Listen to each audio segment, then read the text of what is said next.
إن الحمد لله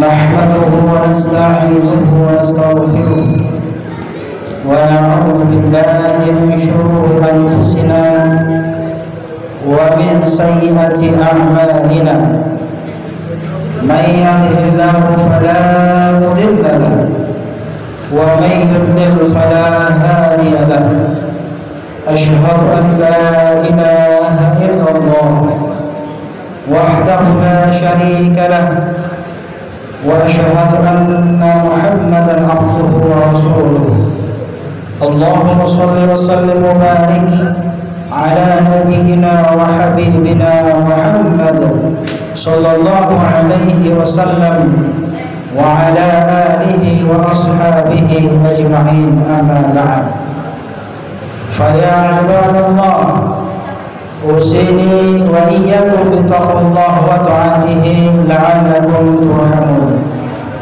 وقال الله تعالى في القرآن الكريم أعوذ بالله من الشيطان الرجيم يا أيها الذين آمنوا اتقوا الله حق تقاته ولا تموتن إلا وأنتم مسلمون. وقال الله تعالى أيضا أعوذ بالله من الشيطان الرجيم إن الله يأمر بالعدل والإحسان. وقال رسول الله صلى الله عليه وسلم إن شر الرعاء الحطمة فإنك أن تكون منهم.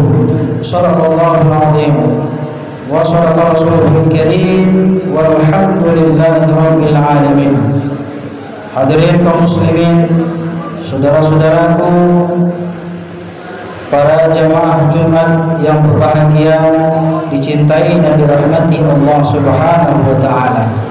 Marilah kita bersyukur kepada Allah Azza wa Jalla yang alhamdulillah pada hari ini kita masih diberikan kesehatan dan kesempatan oleh Allah Subhanahu wa taala. Dengan itu kita bisa melangkahkan kaki, mengayunkan tangan bersama-sama menuju Masjid At-Taqwa ini dalam rangka melaksanakan kewajiban kita kepada Allah Subhanahu wa taala, yakni salat fardhu Jumat.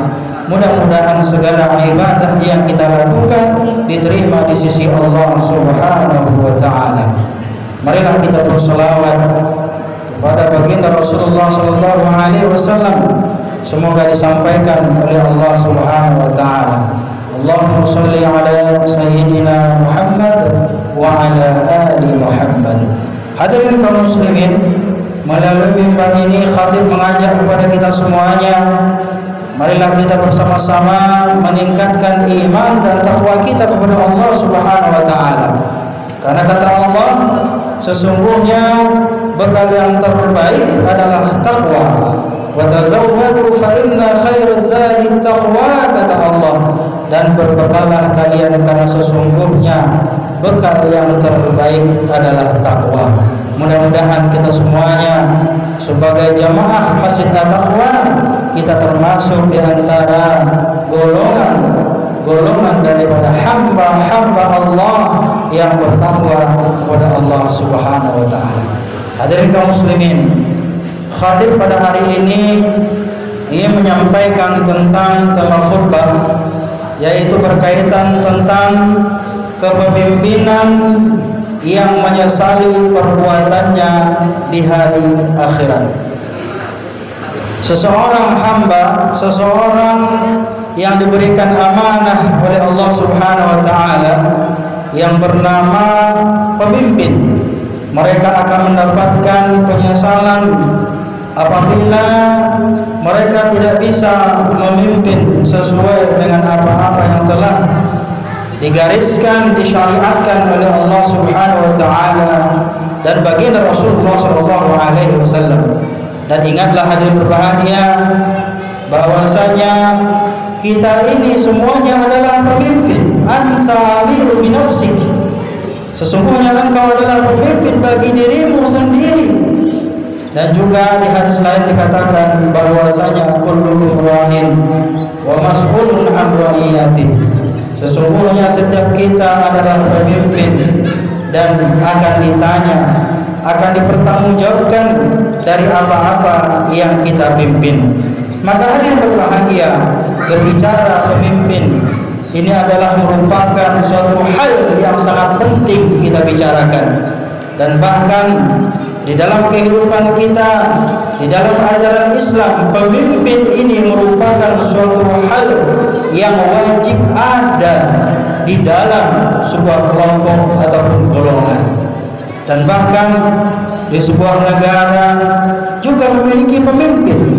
Bahkan di salah satu perusahaan saja, institusi pendidikan dan lain-lainnya juga memiliki pemimpin. Maka hadirin berbahagia, berbicara pemimpin tentunya kita harus melihat bagaimana kepemimpinan baginda Rasulullah SAW dan para sahabatnya, Sayyidina Abu Bakar, Umar bin Khattab, kemudian Utsman bin Affan, dan Sayyidina Ali bin Abi Thalib. Hadirin kaum muslimin berbahagia, mereka-mereka ini adalah contoh kepemimpinan yang mesti kita jadikan tauladan dalam kehidupan kita. Berbicara pemimpin hadirin berbahagia, di mana-mana, di sebuah negara, di sebuah perusahaan, dan bahkan di salah satu atau mungkin di semua persemakmuran saja, mereka memiliki yang namanya pemimpin ataupun kapten kesebelasan. Maka berbicara pemimpin di dalam Islam adalah bicara masa depan umat Islam itu sendiri. Hadirin kaum muslimin, maka di dalam Al-Qur'anul Karim Allah Subhanahu wa taala menegaskan bahwasanya hendaklah setiap pemimpin itu mereka memimpin dengan adil. Innallaha ya'muru bil 'adli wal ihsan. Sesungguhnya Allah Subhanahu wa taala memerintahkan kita agar setiap pemimpin-pemimpin di antara kita berlaku adil dan ihsan. Ini adalah merupakan salah satu hal yang mesti dimiliki oleh setiap pemimpin. Mereka yang memimpin mestilah bisa bersifat adil, dan kemudian juga mereka yang memimpin mestilah bisa berlaku ihsan. Karena banyak di antara pemimpin-pemimpin bangsa, banyak di antara pemimpin-pemimpin di akhir zaman, mereka di antaranya mereka itu tidak memimpin tidak sesuai dengan tuntunan Allah Subhanahu wa taala dan juga tuntunan Rasulullah SAW. Ingatlah hadirin berbahagia, setiap pemimpin pasti akan diminta pertanggungjawabannya di hadapan Allah Subhanahu wa taala. Maka tatkala seseorang pemimpin yang tidak bisa berlaku adil, tidak bisa berlaku ihsan kepada rakyatnya, kepada masyarakatnya, kepada orang-orang yang dipimpinnya, maka seseorang pemimpin tersebut siap-siaplah mereka akan mendapati di hadapan Allah Subhanahu wa taala, mereka akan menjadi pemimpin-pemimpin yang menyesali atas perbuatannya.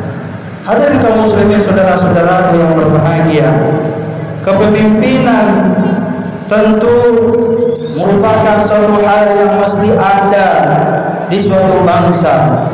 Maka seseorang pemimpin, ada pemimpin yang mereka itu tatkala berhadapan dengan Allah Subhanahu wa taala diminta pertanggungjawabannya, mereka itu berbahagia. Sedangkan ada di antara pemimpin-pemimpin dikarenakan mereka tidak bisa memimpin dengan adil dan ihsan, mereka tidak bisa memberikan peraturan dan kebijakan yang pro terhadap rakyatnya, maka mereka pemimpin itu sesungguhnya akan mendapatkan penyesalan di hadapan Allah Subhanahu wa taala. Paling tidak sebagaimana dikatakan oleh Rasulullah, ada 3 golongan pemimpin yang di akhirat kelak nanti mereka akan mendapatkan penyesalan di hadapan Allah Subhanahu wa taala. Yang pertama adalah pemimpin yang menyesali perbuatannya, adalah pemimpin yang selama kepemimpinannya mereka itu adalah pemimpin yang kejam dan pemimpin yang zalim. Pemimpin yang kejam, pemimpin yang zalim terhadap rakyatnya, kebijakan-kebijakan, peraturan-peraturan yang tidak pro terhadap rakyatnya, maka sesungguhnya pemimpin-pemimpin yang seperti inilah yang telah akan mendapatkan penyesalan di hadapan Allah Subhanahu wa taala. Hadirin kaum muslimin berbahagia, maka Rasulullah SAW wanti-wanti kepada kita bahwasanya sejahat-jahat pemimpin di antara kalian, kata Rasulullah, adalah pemimpin yang mereka itu memiliki kebijakan peraturan yang tidak pro terhadap rakyatnya, tidak pro terhadap kemaslahatan umat, yang tidak pro terhadap kemaslahatan Islam, yang tidak pro terhadap syariat Islam. Rasulullah mengatakan dalam hadisnya, inna syarrul i'a'il hukamah fa innaka an takuna minhum. Sesungguhnya sejelek-jelek pemimpin di antara kalian, kata Rasul, adalah pemimpin yang berlaku zalim, pemimpin yang berlaku kejam terhadap rakyatnya. Fa innaka an takuna minhum, maka sesungguhnya berhati-hatilah kalian daripada golongan-golongan yang seperti itu, karena di akhir zaman, kata Nabi, akan banyak bermunculan pemimpin-pemimpin di antara kalian, mereka itu hanya mementingkan kepentingan dirinya sendiri. Na'udzubillah summa na'udzubillah min dzalik. Inilah golongan pemimpin yang pertama, yang mereka itu akan menyesali perbuatannya di hadapan Allah Subhanahu wa taala tatkala mereka mempertanggungjawabkan perbuatannya, kepemimpinannya selama hidupnya di dunia, yaitu adalah pemimpin yang zalim dan pemimpin yang kejam. Yang kedua, hari berbahagia, pemimpin yang akan menyesali perbuatannya di hadapan Allah adalah pemimpin yang suka membodoh-bodohi rakyatnya. Hadirin berbahagia, banyak di antara pemimpin yang mereka itu tidak ingin rakyatnya pintar, yang tidak ingin rakyatnya cerdas. Padahal sebenarnya kita juga sebagai rakyat, meskipun mungkin pendidikan kita tidak tinggi, tetapi kita mengerti tentang pentingnya seseorang pemimpin dalam golongan ataupun sebuah negara. Pemimpin yang membodoh-bodohi rakyatnya, maka sesungguhnya mereka ini tidak akan pernah dimasukkan, dan bahkan mereka tidak akan pernah yang namanya merasakan syurganya Allah Subhanahu wa taala. Sebagaimana Rasulullah mengatakan, "Ma min 'abdin yastar'ihi Allahu ra'iyatan yamutu yawma yamut wa huwa ghashun li ra'iyatihi illa harramallahu 'alaihi al-jannah."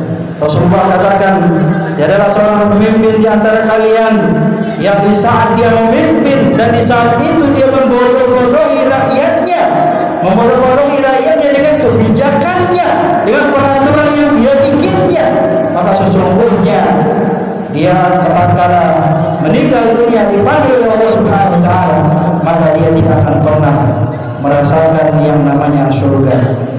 Illa haramallahu alaihi al-jannah. Allah Subhanahu wa taala akan mengharapkan surga bagi pemimpin-pemimpin yang suka membodoh-bodohi rakyatnya. Hadirin berbahagia, inilah ancaman kepada pemimpin tatkala mereka yang suka membodoh-bodohi rakyatnya, maka mereka akan mendapati nanti di hadapan Allah Subhanahu wa taala adalah sebagai pemimpin yang menyesali perbuatannya. Hadirin berbahagia, yang terakhir, pemimpin yang menyesali perbuatannya adalah pemimpin yang mereka itu yang suka berbuat dusta, berlaku dusta dan kebohongan, dan juga orang-orang yang bersertanya, orang-orang yang mendukung kebijakannya, kebohongannya, yang menutupi kebohongannya, maka mereka akan mendapatkan di hadapan Allah Subhanahu wa taala penyesalan yang amat tinggi, yang amat mendalam bagi mereka-mereka yang suka mendustai rakyatnya, mendustakan rakyatnya, membuat sebuah peraturan, kebijakan, undang-undang, kemudian bertujuan untuk memanipulasi, membodoh-bodohi rakyatnya, berdusta untuk mendapatkan sebuah jabatan, pangkat, dan semua itu akan mendapatkan penyesalan di hadapan Allah Subhanahu wa taala. Pemimpin yang berlaku seperti itu, mereka akan mendapatkan penyesalan di hadapan Allah Subhanahu wa taala. Hadirin berbahagia, maka 3 hal ini menjadi catatan bagi kita. Jangan sekali-kali kita memilih pemimpin yang mereka itu yang suka membuat peraturan yang merugikan rakyatnya, yang mereka itu membuat peraturan yang tidak pro terhadap kemaslahatan umat, yang tidak pro terhadap syariat Islam, mereka itu anti terhadap Islam. Jangan sekali-kali pilih pemimpin yang seperti itu. Dan hari berbahagia, jangan kita memilih pemimpin yang suka berdusta, pemimpin yang suka mengumbar-umbar janji. Ketika mereka terpilih, mereka lupa terhadap janji-janjinya. Hadirin berbahagia, terakhir khatib sampaikan, mari kita menyikapi kepemimpinan ini. Mari kita lihat bagaimana para sahabat-sahabat Nabi tatkala mereka itu mendapatkan jabatan kepemimpinan, mereka itu menangis, mereka itu takut. Kenapa? Karena sesungguhnya pemimpin itu, jabatan seorang pemimpin kepala negara itu adalah merupakan amanah yang terberat yang harus dipertanggungjawabkan di hadapan manusia di dunia ini dan juga di hadapan Allah Subhanahu wa taala. Hadirin kaum muslimin, demikianlah khutbah yang dapat khatib sampaikan pada hari ini. Mudah-mudahan dapat memberikan pencerahan, motivasi dan semangat bagi kita untuk bangsa kita Indonesia lebih maju, lebih islamis, religius, agamis. Insyaallah mudah-mudahan negeri kita ini akan mendapatkan negeri baldatun thayyibatun wa rabbun ghafur. Amin ya rabbal alamin. Barakallahu li wa lakum fil Qur'anil Karim wa nafa'ani wa iyyakum bima fihi min al-ayati wa dhikril hakim wa taqabbal minni wa minkum tilawatahu innahu huwal ghafurur rahim.